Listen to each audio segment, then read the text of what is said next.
Can you hear me? Yes. Can hear you. Okay, great. It's like, guys, yeah. Loud and clear. Okay.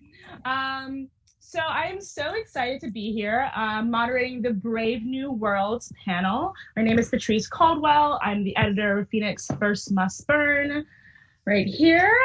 And I am here with a few amazing authors. So I'm going to let them do a quick introduction and do a quick pitch of their book. But I'm just going to wave and show you the covers. Here's Ryan's. And Early Departures by Justin. And Libba's most recent, The King of Crows. All right, guys, kick it off. Libba, do you want to start? Sure. I want Libba to start. Ryan wants to start. All you, Libba. Hi, I'm Libba Bray, the author of Beauty Queen, Going Bovine, Gemma Doyle Trilogy, and the latest, The Diviners. Patrice had asked us to hold up copies of our books, but I just moved to Los Angeles about 3 weeks ago, just in time for the wildfires and the record heat and the earthquake. Welcome. Oh, gosh. Ellie wants to make sure that I'm committed to this relationship. And so I don't have a copy of my book, so I just drew a picture. Nice.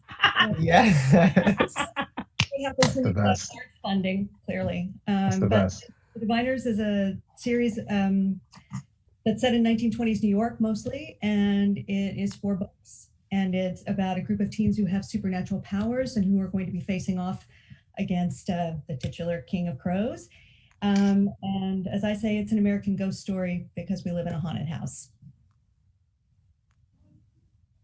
Love that. That's Love it. that. All right, Justin, you're next. All right. My book is Early Departures, and the story is about 2 best friends, Jamal and Quincy, and they've been best friends since they were kids. But at the start of the book, they are not best friends. In fact, they haven't spoken in 2 years. The night that they finally meet and kind of hash it out, unfortunately ends in the death of Quincy. The good news is that they live in a time in which a medical technology exists called reanimation that allows you to bring someone back from the dead who's recently passed away. And so Quincy is the beneficiary of that technology. And the bad news about the technology, though, I guess kind of the caveat, is that you get a short period of time in which you get to see that person alive again. To date, the longest they've ever brought someone back is 19 days. And so that means that while it's awesome to be able to bring someone back in a very short period of time, you have to say goodbye again. The other caveat is that in order to successfully reintroduce someone back into the world, they have to kind of reset their memory. So that means when Quincy wakes up, he'll have no idea that he's died, which means that he also has no idea that he's going to die again. So that is the story. We're sorry for gasping. That's so messed up. I'm so sorry for Quincy. That's the story. And the thing about it is that, now I know it obviously sounds like very heavy, but there's a lot of humor, and it talks about a lot about their growing up and what it meant for them to be best friends, and the dreams that they have, primarily of Quincy, who has always had the dream of being a late night talk show host, and about trying to use the time that Quincy has left to not only fulfill his dream, but also to find their way back to each other. That is amazing. Yeah, sounds Go wonderful. ahead. Ryan. Okay, so me. So hi everyone, I'm Ryan La Sala. Just like Libba, I decided I was gonna draw my book cover, and I drew this by hand right before this, just a quick sketch.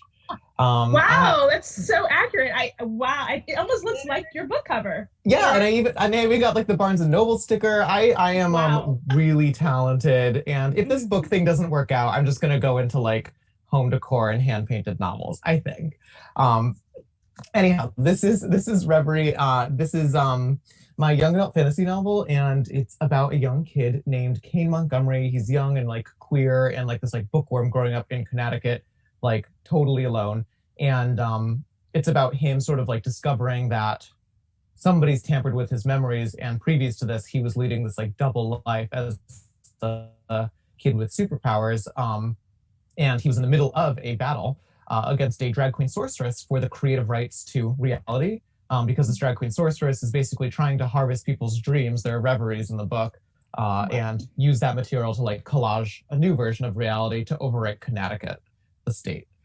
So Kane has to like figure out who he was, what he was doing in this battle, and as he sort of rediscovers like who he was before his memories got tampered with, he decides that maybe he didn't have the right idea about who the heroes were, or who the villains were in this story. Maybe our reality, which is sort of set up to benefit some people and not others, is really something not worth saving. And he has to kind of go through with, you know, maybe defeating the one person, this drag queen that is the only person who can really understand where he's coming from, is this like lonely queer person in Connecticut who wants to save Connecticut, which is my home state. So if you're like bawling your eyes out in the nutmeg state right now because I'm like slandering you, like read the book, let me know what you think. But yeah, no, that's what it is. It's like Dreams, Connecticut, drag queen sorceress. This is why I did this, because there's no way I could have pitched any of your books like this. Those words together all the time. Yeah, really, it's hard to not associate Connecticut with drag queens. They're on the sides of the highway, in the trees, they're all over. So I'm gonna collect myself, and then I'm going to dive in, and basically just to dive into the deep end, I feel like all of you have this fascination with death or the afterlife or ghosts in all these different ways. And I'm kind of curious, like, where did that come from? And why were you like, this is what I need to be writing about? Ryan, you're going for it. You're like smiling over there. Okay. My obsession with death is the other side of the coin that is like my obsession with like life and with reality. And I'm thinking of it this way because I'm like rewatching the Matrix trilogy right now, but like so much of the Matrix is about how like life sort of begins after death for them, right? After they sort of exit this like simulation. And in Reverie, like a lot of the commentary in Reverie is that like our reality, as much as it is like an absolute thing, is completely crafted by the people that participate in it. And therefore, like, you know, our version of like heaven, my heaven, if I'm someone who has like a ton of prejudice, may actually exclude people. And so in that way, like as these characters are like dealing with like death, the concept of it, they're actually exploring people's idealized worlds in these reveries. Oftentimes like the worlds that are someone's subconscious sort of brought to light, and they're realizing that like, oh, these are not great things that are sort of lurking beneath the subconscious. Like oftentimes like someone's bound to get hurt in a world that is just designed by just one person. Right? Like if we're living in like a paradise or like a utopia or like a fantasy that is just the cognitive brainchild of a single person, it's going to be absolutely riddled with like their prejudices and the things that they don't even know about their subconscious. And that's ultimately like a big thing that Kane has to learn in it, is that like, you know, through striving towards like making a better world, like and you know, living your best life, like are you inadvertently creating something that's going to harm somebody else? So that's like one part of it for Reverie. That didn't really answer your question though. The only thing that I can think of for Reverie and Death is that like Kane is sort of this like ghost of himself, because he starts the novel with none of his memories, and he actually has to deal with the fact that his friends and his family are all mourning a version of him that he is now standing in the way of and replacing, which is a really hard thing to do, to sort of serve as like the legacy of yourself, and everyone looks at you like you're already in a coffin. Like that's something that he sort of has to deal with, and eventually, you know, he has to learn how to put that to rest. He has to learn how to mourn himself and move on as the person that he is now. Because you're not, like, you know, spoiler alert, but he's not going to get those memories back. They're gone. And he's got to be whoever he is now and sort of put to bed this legacy of himself. So that's his relationship with death. It's sort of a death of the self. I love it's that. almost like you have. I was gonna say it's almost like Ryan has like a background in neuroscience or something. It's almost like he has a neuroscience background. Wow. Don't Ryan, no, do you? Don't tell them. That's like gonna get my like fantasy card revoked. That I have like a hard. Is it in your bio or something? I mean, you told me this story like a long time ago. Like it's out there. Like stop. Yeah, my background is in neuroscience and stuff like that. So I'm always interested in how the brain creates the reality that we're in, and also how dreams affect our reality. I'm gonna stop talking. Someone else jump in. Also known as he's really smart. Ryan is really smart. That's also the short of that. I feel like we might as well just like jump to Justin, because I feel like, you know, well, both your books actually deal with, you know, death and memory and this kind of way of like remembering how to honor people, and also how to learn to let go of people, right? Because that's something that I feel like is very central in both of your books. And I'm really curious, like, why it clearly, why is that? You know, it clearly must come from a very personal place of like trying to figure out how to move forward and move on, you know? Yeah, definitely very personal.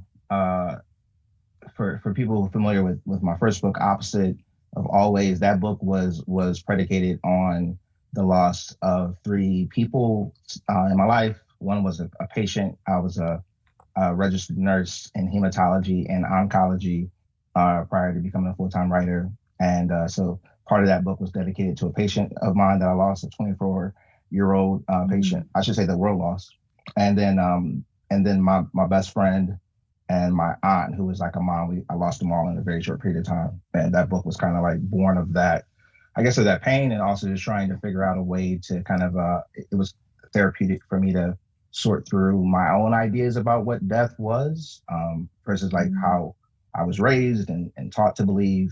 And then trying to kind of like, it was the first time I felt like, even though I'd lost people before, the first time I kind of confronted my actual feelings about what death means to me and what I think happens beyond this world. And so Early Departures was then kind of like me zeroing in on one of those relationships. And it was about the relationship of essentially kind of like me and my best friend, and kind of all the things that I wish I had said. Jamal gets the opportunity to say those things. But of course, you know, when we get that opportunity, we think, oh, you know, I can't wait to reveal this, that, and the other and say all the things. But then we realize that like it's harder than even what we think to say what's truly in our hearts, sometimes even to the people that we love most. And so Jamal, of course, has that struggle. And part of it also was that I just kind of wanted to talk about, of course, I guess, I think the lesson that people take a lot of times from the stories that I write is that we should seize the time that we have. And that's absolutely true. And I totally feel that way. And I think, though, that when we think about that, sometimes it seems exhausting because it's like all those catchphrases like live this moment like it's your lives, like that feels exhausting on the surface, to kind of like constantly be in that heightened form of like I gotta like enjoy and like suck every second of happiness out of this moment. But in reality, what it's really just is asking us is to like think about what it means to truly be alive. Think about what this gift is of life. And to me, like the most meaningful thing that we could be doing with the time that we have is to form meaningful interpersonal relationships with people. Like otherwise, to me, like what's the point of being here? That's just my personal opinion. And so this story is using death as like, if the death is the end of something, whatever it is, if it's the end of something, even if it's just a chapter, then like, what do we need to be doing in the space of that chapter? What's important that we zero in on a daily basis? And what it should be is that it should kind of show us the natural arc of these relationships. And of course, there's going to be valleys that are in there. But ultimately, when we chart that out with the people that we love, there should be way more higher points. And sometimes that's just the conversations that we had, the truths that they led us to examine, a different point of view that counteracted ours. They prevented us from going off the rails. I think to me, like death is just kind of like the next phase and whatever happens beyond that. But it's talking about then, if we can chart our lives looking back, if we had that moment right before death happened, how would that time look? And so that's what my stories are about. Do you want my neuroscience degree? Because you're smart too. I know. I was that's above my pay grade, Ryan. That is, oh my gosh, it's amazing. You know, I think that's so interesting. I feel like one of the things I noticed when reading your books was that there's so many different connecting threads throughout all of them, you know, and I feel like what you were talking about relates so much. I mean, Libba, you've been living in this world. I mean, I don't know if you know. Hopefully you're not actually living in this world, because I don't know if you actually want to be living in this world. True. I would like to be living in the world of the diviners right now, honestly. And for 4 books, which is huge. And I'm really curious, like, how do you feel like these themes of like the afterlife and death and just like ghosts and spirits and visions, like what compelled you to like start that? Like what was like the first nugget that you were like, oh yeah, wow, this is like gonna be this thing and I'm gonna make it also like a series? Apparently I'm a self-harmer because, serious. I was just, if I could just take a moment, I just want to, first of all, I think one of the things that I love about being on a panel is that you get a chance to hear people talk, and it's always moving, and it's always, it makes you see the world in a different way, and it wakes you up as we're talking about death and transformation and change. And I think that, it's funny, I'm actually feeling quite moved by both what Ryan and Justin said. And I was thinking about a line in Early Departures, which I'm afraid I'm going to paraphrase badly, but the line is something about how it's about the heart and how it's amazing that it can hold both your hurt and your love. And in some ways, I feel like thematically, that's a lot of what we're talking about too. And then I was also just thinking about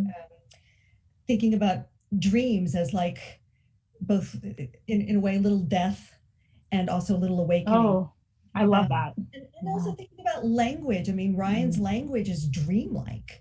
Yes, it is. Thinking about like the pollen marbling the river or something like that. And I thought, but it also feels like a dream, and how language is ever evolving, and I love that too. In terms of the diviners, honestly, what I was thinking about when I first started the process back in like 2006, 2007, I was jotting down notes, and I was actually thinking about post 9/11 America. Speaking of transformations, and I was thinking about the Bush-Cheney years and the Patriot Act and Homeland Security. And my thought was, wow, it would be really easy for authoritarianism to come into to take root. And that was really kind of what I wanted to talk about, was this notion, which I think is also about our Americans, I think, don't deal with death. We just don't talk about it. And I think that therefore leads to a lot of neurosis and kind of collective psychosis. And so I think that what I really wanted to talk about was this notion of what people would exchange for some ridiculous notion of security. And of course, as I began to dive into the history more deeply of this country, it was also quite a wake-up call about the things that we don't let go of, and that I feel, I've characterized the Trump administration as a death cult, as we're talking about death. And I think that if we are not willing to evolve and change, then we are stuck in this sort of this nihilism and this death cult kind of atmosphere. And that kind of change involves a lot of self-examination, and it involves a lot of listening and a lot of sharing of stories. I think talking about the idea, Ryan, of like, what if reality is only made by one set of stories, And I think so. All of that was in play, and I've probably lost the thread of your question, as so often. No, you're good. This is beautiful. But these were all the things that were swimming around, and this idea of, again, also something that was touched on earlier, what happens if you're writing a superhero story, and the idea often in superhero stories is, oh, okay, so they fight the villain and order is restored, but what if order itself, what if the status quo is actually the villain? And so really studying systems and systems of power, as Angela Davis would say, who profits. And so it's really about, to me, it was about a deconstruction, which in some ways is a death. It's a letting go of certain ideas that are actually harmful, and then allowing transformation to happen and moving toward the new and the future. I love that. And I kind of feel like part of I guess like, well, part of writing in general is transformation, but also I think the dedication to write a series is about transformation, right? You're putting your characters through things and you're expecting them to transform, or you're guiding them through this transformation. I feel like I can never forget about the Diviners like first chapter because it's like this like I mean it's been a while. It's like this chapter where what happens? it's like a party and then like all of a sudden like this like these kids are like playing with a Ouija or this ghost comes out and it's so creepy because it's like Naughty John has come to play and you're just like I am terrified, you know. But then just everything you've put your characters through, I mean they really have transformed in this like I feel like the people they were are it's so far, you know. I feel like the things they've been through it almost feels like they're completely different people. And I'm really curious, like, how you go about that kind of transformation, right? Like, what goes into bit by bit transforming a character into something else? Like, did you know from the beginning who they would end up as, or was it not as character driven as I'm making it sound? No, I think it's entirely character driven in many ways. I think you know the joke is that I can't outline. So I have notebooks and notebooks for questions, but I always diligently try to write an outline. And I think for the third Diviners book, I got into outline number like 14, and it was Baby Jesus. And then I got to outline number 15, which was also abandoned, and it was called Jesus Can't Help You. I think for me, the joy of writing, as we're talking about transformation, is that it changes you as a writer. And I want to be open to that.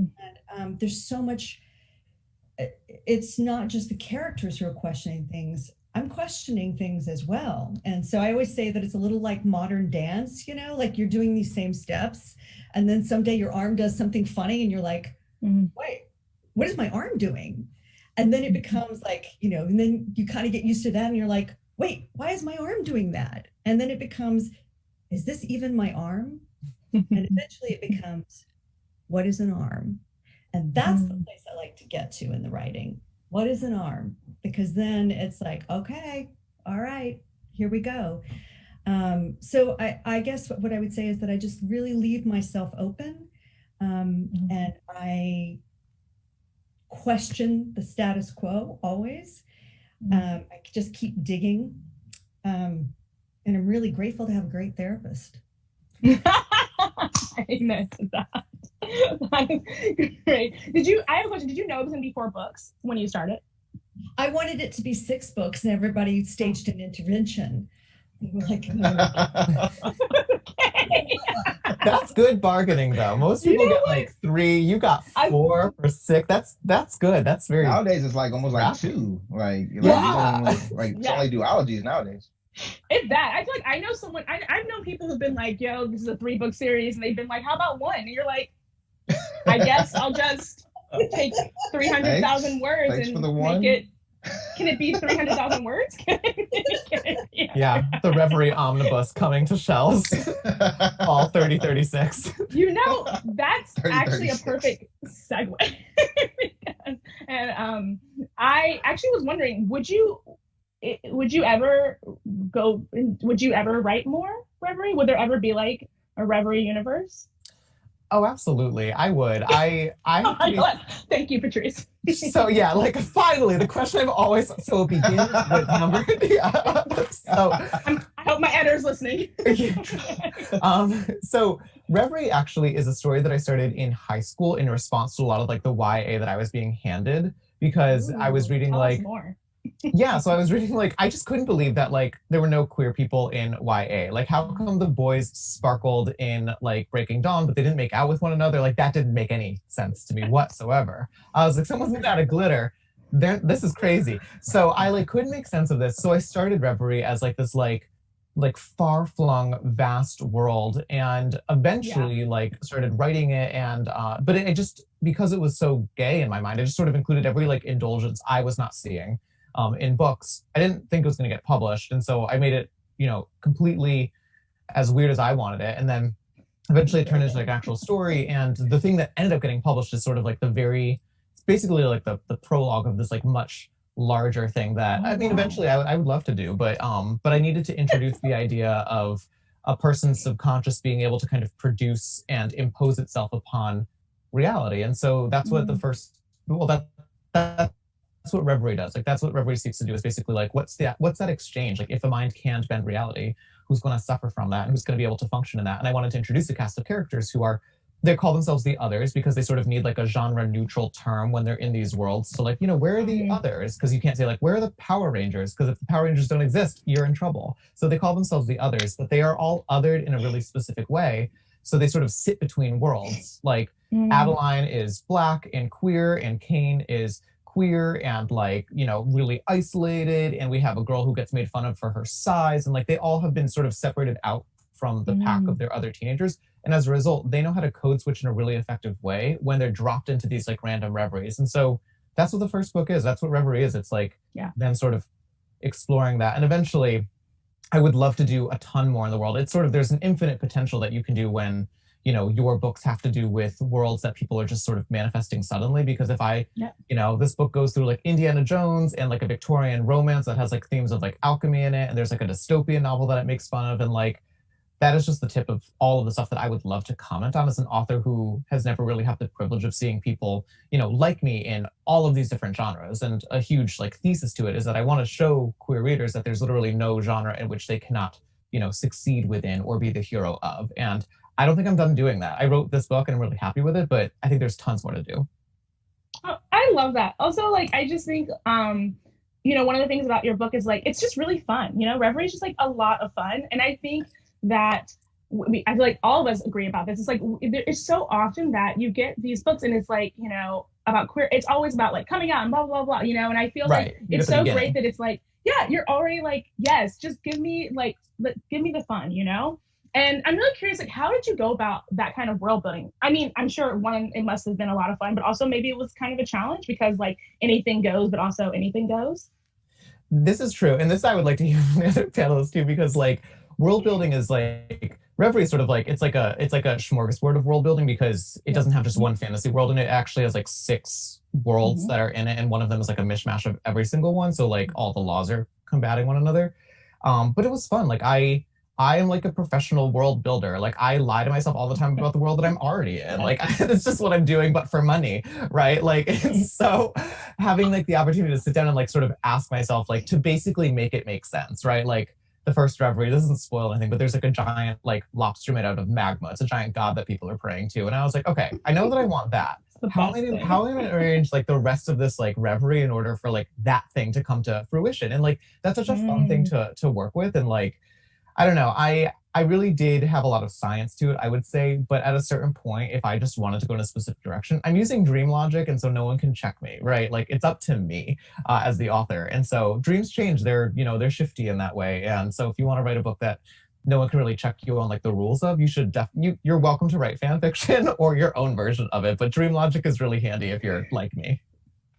I love how you're like, I wanted to break all the rules, so I did dream logic. Yeah, I was like, no, yeah, you can't tell me I'm wrong. You really can't. You're right. You're completely right.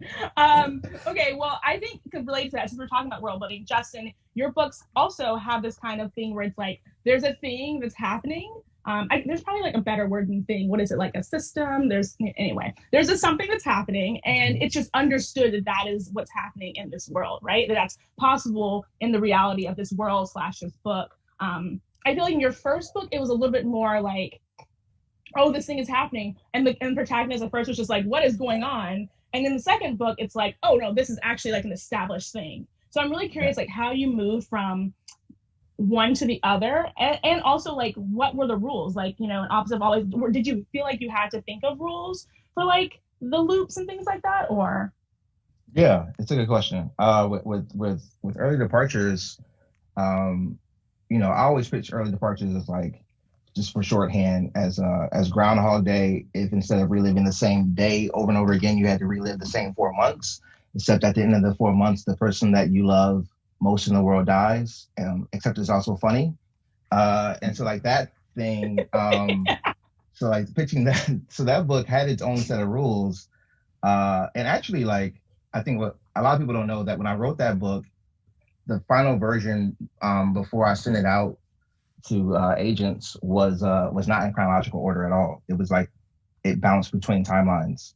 And then like as I read it myself, I kind of thought like, in order to like really like what am I really trying to say here?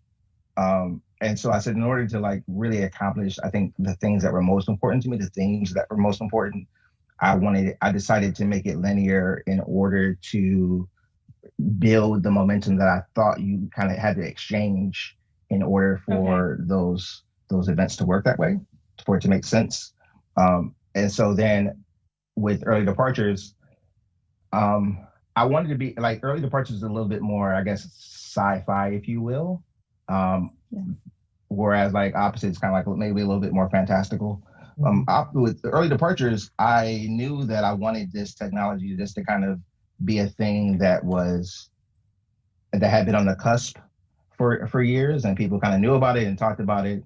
And there was like in some of the drafts, I kind of went even like deeper into like the way that it works, and even like different ethical things that had been coming up. Like at one point in time, I had written a few scenes about like some people protesting it because like kind of like even with the idea like that you would bring back Quincy, who was 17 years old, without his permission. That's a kind of a big thing. And so, you know, in coming from medicine, you know, we have things like do not resuscitate orders in which people will decide under these circumstances, I don't want to be brought back to life.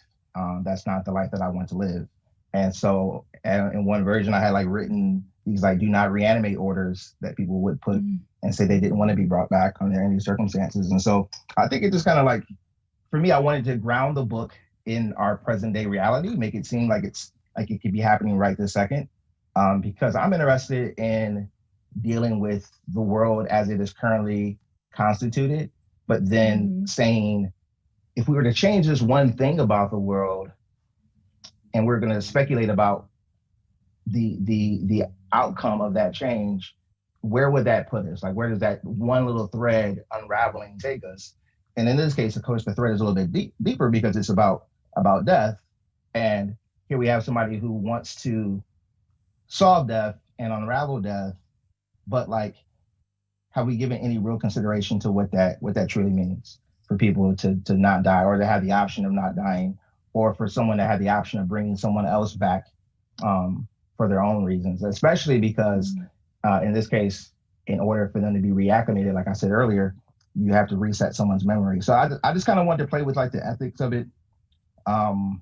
The science part, I even went deeper. Like I realized that I was like, okay, this like I'm going to veer off way too far from like what I'm trying to do here by like go in on the science part as much as I really wanted to.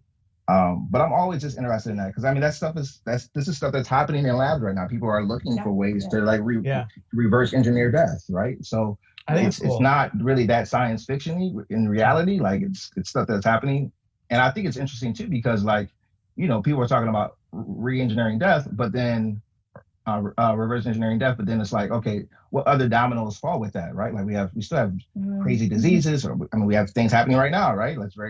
So how does that impact those other components that are kind of the secondary causes that lead to death?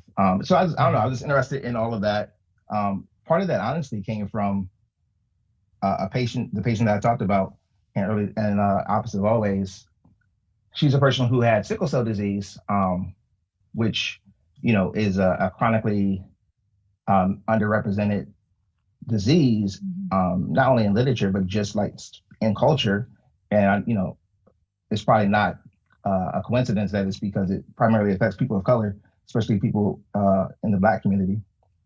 But that disease, the thing about that disease is that the person who I speak of, who passed away at 24, she passed away because of complications related to that disease that impacted other systems in her body.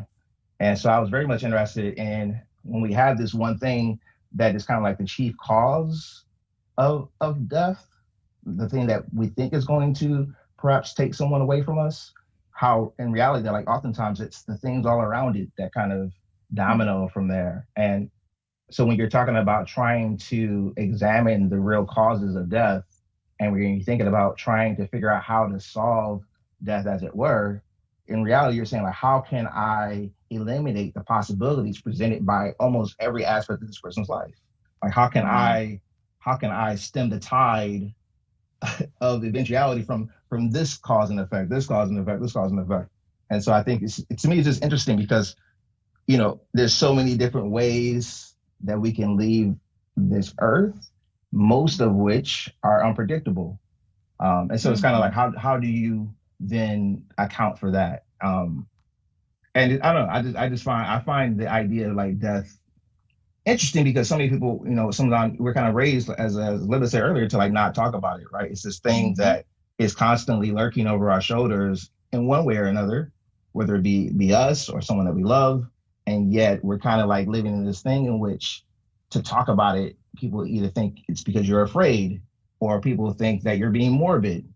But it's like, this is one of the biggest components of life is death. Like, why would we not talk about it?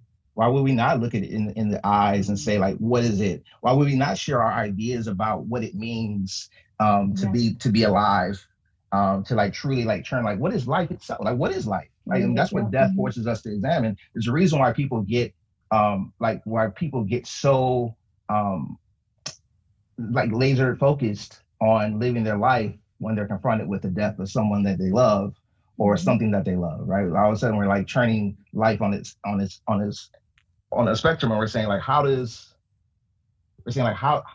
am I doing with this construction that I have? Like, there's a reason why we get to that point when we look at death. So why not look at death earlier rather than waiting for it to actually occur? Like, why not allow that spark that causes us to maximize our curiosity about living happen now? I love that. I mean, I love that all of you are kind of unafraid to deal with those lines between the living and the dead, Oh my gosh, Doggo. And thoughts too. He's just gonna put him in the chat. I think it's so great. And actually we had a question, since we have about 15-ish minutes ago. We had a question that's kind of related to this, and I don't know, I love talking about death, so I'm just gonna keep us on this. Sorry, everyone else. I mean, I don't know. I think people are afraid to talk about death, but I think, like you said, we're all gonna die anyway, so we might as well have this conversation. So, can you talk about how death or grief is glorified or exaggerated in YA books, and what that does for readers who have experienced an important loss in their life? And I love this question because I think your books do not glorify death. I think you approach it very seriously, And I think it's almost like a love letter to readers of like, hey, here's this thing, you're gonna be okay, like, here you go, But I am curious, like, do you think that death is glorified or exaggerated in YA? And is that something you try to be careful of in your own works? And just a note, I'm gonna give each of you a chance to answer, but I'm gonna keep your responses to 2 minutes just for the time. I'll just say like, no, I was just gonna say that that's actually like a great question. It made me think, like, so now, without spoiling it, there's a part in which the main character says that no matter what happens in Early Departures, that he's not going to provide any kind of death porn. And I think, to me, like, the thing about it is that, like, I said the story came from a real place. It came from the loss of a friend, and for various reasons, probably a lot of it, like, masculine toxicity, and just kind of like the idea of not being comfortable with my feelings pre-therapy and all the stuff I'm doing now to try to be a better person, a better human.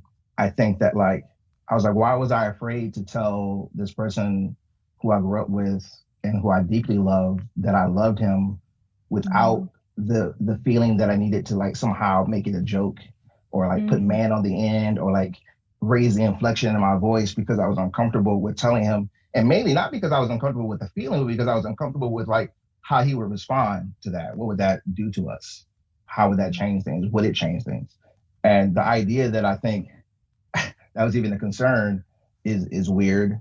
But it's the reality. And so I think, like, with the story, what I was trying to say was, like, I'm not glorifying death whatsoever, but if it is indeed the eventuality and we thought about it seriously, it would have probably given me the time, the incentive to take stock of what I was doing right now.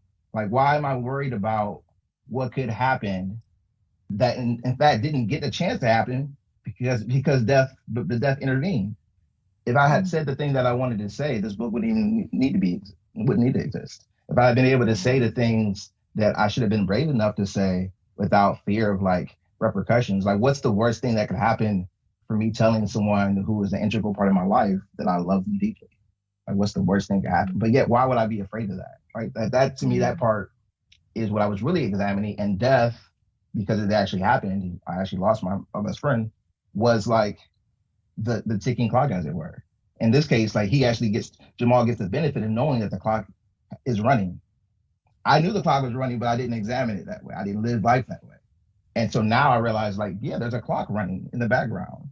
And so what am I going to do with the time that I have to make sure that the people that I love most are not only aware of it, but feel it every day? Hear it from me. It's important to hear the words. We as writers understand the importance of language and to say it in a way that person can feel it. And so that's, to me, like death is just the next step. It's the evolution of life. So then what can I do while I have the time to use to impact people's lives? And the story is really about how you just don't know the power of a simple gesture, of a few words, how it can then build momentum in someone else's life. You smiling at someone, which is just a twitch of the muscle, changes the trajectory of that hour, which then changes the trajectory of their day, which then changes the trajectory of their month. And now they're a different human being as they walk down the street past you, right? But that's all it took, was for you just to twitch your face, and then you instantly change someone. So like that's what it is, using the time before death being the bookend to the chapter, to change and transform ourselves and hopefully our world. Wow, I love that. And who wants to follow that? I'm like kind of process a lot of things now. But Libba, you look like you had something you wanted to say. One of the things that I was actually thinking about when we were talking about death porn is that I think we also approach it with humor. And I mean, I hate to say it, but there's a lot about death that's also funny. When let me tell you a hilarious thing about death. I'm all ears. So, and then I'm going to start with, so my dad was an AIDS death. And you're like, okay, where's this going? But I had 3 months by his bedside as he was dying. And a friend of mine asked me about it, and I said, well, it's the terrible gift, because it's terrible. I'm losing someone I love so much. But it's a gift because every day I am by his bedside. And at first I thought, how will I handle this? This is so overwhelming. Death is so overwhelming. What do I say? What do I do? And I think that it's the small ministrations that's what it is. It's, it's like, it's filling the water glass. It's reading the mail when his eyesight fails. It's telling jokes. I mean, my father is very funny, and we were kind of ruthless. I mean, and that's also a stick in the eye to death too. It's like, no, I'm going out on my terms, and it's going to be just caustically funny. And I think that is also life, and I think that the chance to watch him go through this process to make his peace was very informative. It hollowed me out and then allowed me to fill up with something new. And I carry him with me always, and I carry that experience with me always. And I think also earlier when Justin was saying something about change, well, the thing is, all change is death, because you can't transform and become something new if there isn't something symbolically that dies away first. I love that. I think that there can be something very expansive when you really do sit down and kind of look it in the eye. And so I think that there's just so many ways to look at death. And I just wish that we talked about it, because when you demystify it, when you continue to talk about it, in a way, it's a sharing and it's a lightening. It's, it lightens the load. Right. Yeah, absolutely. I mean, I also conceptualize death as sort of change. That's actually, like, if anyone reads like tarot cards, like the the death card, like it just indicates like the death of things or the change of things, or like the natural inertia of evolution. And oftentimes, like I think YA is so focused on like big changes happening to people because that's what we're interested in reading. That's what creates a story. That's the inciting incident oftentimes. And maybe that's the death of somebody rather than like, someone dying at the very end of a story. But if someone dies at the end of the story and you know it, that's still going to pull the story forward. I mean, I know for me, like the sort of meta story of like Reverie is that as I was writing it, as it was sold, the day that I found out that it was getting sold, I was at my sister's hospital bed watching her die very suddenly, very out of the blue. And she was my older sister, and I'm writing a story about Cain and his younger sister sort of dealing with this. The chapter opens. I had to go to a workshop the next day and talk through my opening chapters, which are specifically about this like sibling relationship. And I have just like watched my sister die, right? And like it was this awful, awful experience, but my sister was also someone who was an activist. She was part of Indivisible, one of the founding people of Indivisible when Trump got elected, and is behind everything that organization does. And she never saw a divide between like what she could imagine and what the world could be. She always just got to work actualizing that. And the book's dedication sort of comes down to Reverie's thesis, which is like, my sister saw what the world could be, and she knew that she could fight to make that happen. And that's what Cain has to learn in that book, because he's someone so locked up into his dreams of what he wants the world to be, but he never takes that step into actually actualizing anything. And he needs to learn how to do that. And, for me, it was my sister's death that kind of put that on the table for me, because suddenly I was like, there is this gap. I need to step in where she left off, right? But it was also this like larger lesson that Cain had to learn. And it drove a lot of the revisions of that book, because suddenly I had, whether I liked it or not, this white hot, thing that I had to hold on to. And it is what pulled me forward. And it is what sort of eventuated as the book that got published. And I'm so glad for that, because it brought to light a ton of things thematically that I really was trying to get at. But, you don't need to wait for someone to die to start living in their honor, right? Like you don't need to wait for that absence to sort of pop up in order to start letting that change you. And so I would encourage people to kind of look at the people that they admire and start kind of following in their footsteps now, because you don't want to be doing it over, a memorial. That is really beautiful. I'm like, can't cry very easily. Can't cry. I'm like, don't cry on the screen. So we're gonna kind of shift, and oh boy, and we have a few minutes left, and I think. So there are a lot of teachers who are asking questions. I think a way to kind of sum up all of their questions, plus give some recommendations for books, is to ask, what can you like quickly guys basically say like insight / advice to like how you started writing, decided to pursue this as a career / advice you would give to like young writers. And then also, can you throw in a book recommendation that's no one's here book? Because I recommend everyone's book. So there you go. I blanket did it. I'll give a really short version of this, but my recommendation for like starting is just take your art seriously. So much about like, things going crazy in the world is being like, oh, you have to like find something dependable. But for me, like science was the phase and art has become the career. And it's because I believed that I could do it and because I had teachers that believed that. And so I always encourage my young readers to like take seriously like their whimsical natures and like put the like rigorous exercises of like academia, like put it against that, see what happens. In terms of recommendations, right now I'm really into The Brilliant Death by Amy Rose Capetta. And I just picked up the sequel, which is The Storm of Life, but this is an incredible fantasy novel that's in like a magical mafia Italy version. And it's real good. It's like a high fantasy, but it's not the typical like medieval, like kings and queens. It's like mafia lords basically, but that's my recommendation. Great. Yeah. We'll just go in this order of my screen. Libba? I guess what I would say is that you will never stop coming of age. As long as you continue to learn and listen and share. And we create stories because that's how we human. That's how we learn to be humans. And that is how we learn to develop empathy, which is so very necessary. And I think one of the things that you can take away from everything that has been said today is that you can hear, like Carrie Fisher said, you can take your broken heart and make art. And we need your stories. So absolutely. I love that. I love that. And two books that I'm reading right now.